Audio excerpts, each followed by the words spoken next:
money. Yet isn't that what our public officials are doing? They tell us tax revenue is down and we need more money, more tax revenue. Again, remember the relationship here. You, the taxpayers, are the stockholders, the owners of government.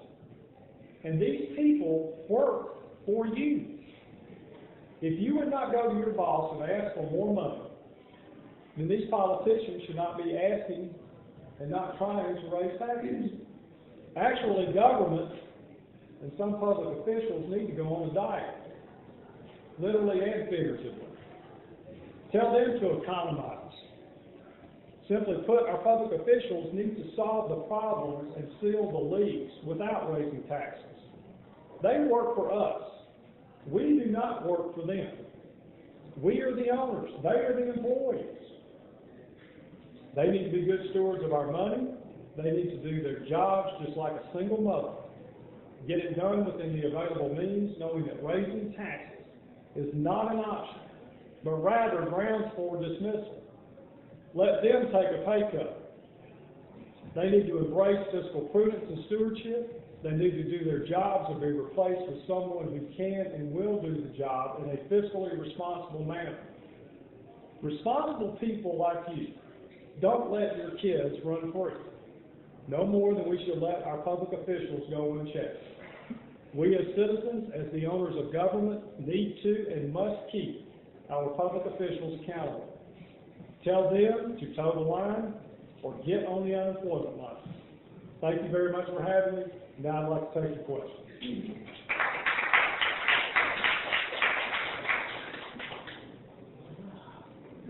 So where do you begin? Where do you begin? With respect to what? Holding them accountable.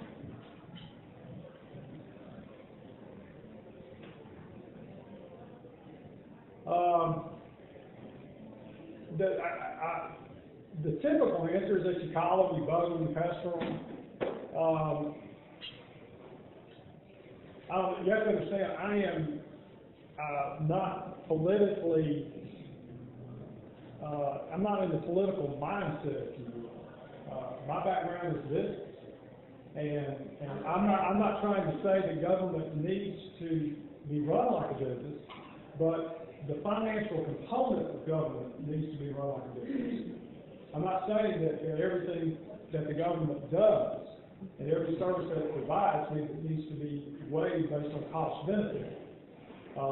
But the government needs to take the dollars that it gets in, and it needs to squeeze every bit it can out of that money so that whatever it is using with the money, whether it be roads or anything, those dollars go to the maximum benefit.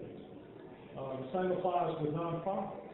You know, a nonprofit has to make a profit. Now, granted, that profit then goes to the purpose of that nonprofit, but it has to keep its operating overhead down to the lowest percentage it can. And government needs to do that, but it doesn't do that. You know, again, I go back to what I said here. The officials and everybody have said we need to raise taxes. Raise taxes or cut services. Well, I say that what they need to do is take a page from the private sector and tighten their belt instead of trying to get the people to take more out of their pocket when they have less in their pocket. And if you can get everybody from the top all the way down to tighten their belt one notch, you have shared sacrifice, but you also have shared pain. And pain focuses the mind. And if the mind gets focused, they will do anything and everything they can to find what they had to cut, to find that in savings so that they can, in fact, restore the pay cut. But why do you need to do that when you can just go to the people? And I'm just not an advocate of that. But I want to be clear about something. I use some very simplistic examples when I talk about the legal path and the pins, but that's just one of hundreds or thousands of things. But also understand that a nickel and a dime and a quarter saved here and there, they do add up. I encourage you to talk to any municipality that has parking meters, and they will tell you that parking meter revenue is a noticeable contributor to their revenue, their overall revenue scheme and stream. Yes, ma'am. I just wanted to clarify something. I don't know how they do it in Jefferson County. I'm a circuit judge here. And we, in our circuit, and each circuit is separate, in our circuit, we have discussed taking payments. And we have done everything we can do to tighten our belts. And we were actually able to save 3 jobs, without which we would not provide safe and stable conditions for children. And all of the judges sacrificed to keep those positions. We have kids who are very mentally ill, kids who are a danger to themselves, kids who are out of control violently, and they needed those staff members. And our judges made sacrifices to do that. And I think that in each circuit, the judges have acted differently. I have no idea what they do in Jefferson County. I do know also that the court system has been chronically underfunded for decades. The vast majority of the cost of the judiciary and the attendant staff is salaries. And I don't mean out of control salaries. I mean, there's very little there to cut, and it's cut. In our clerk's office, in Calhoun County alone, we have lost 4 personnel in the last 9 months, none of which will be replaced. In the last 5 years, we lost 5 other folks that will not be replaced.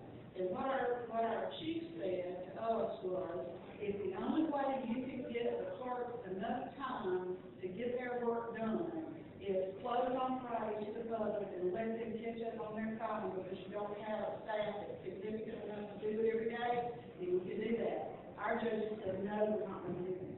So every circuit is different, and I want you to understand, I want to clarify, our judges have made sacrifices and they will continue to make sacrifices. And I can't talk for anybody else, so you need to know that.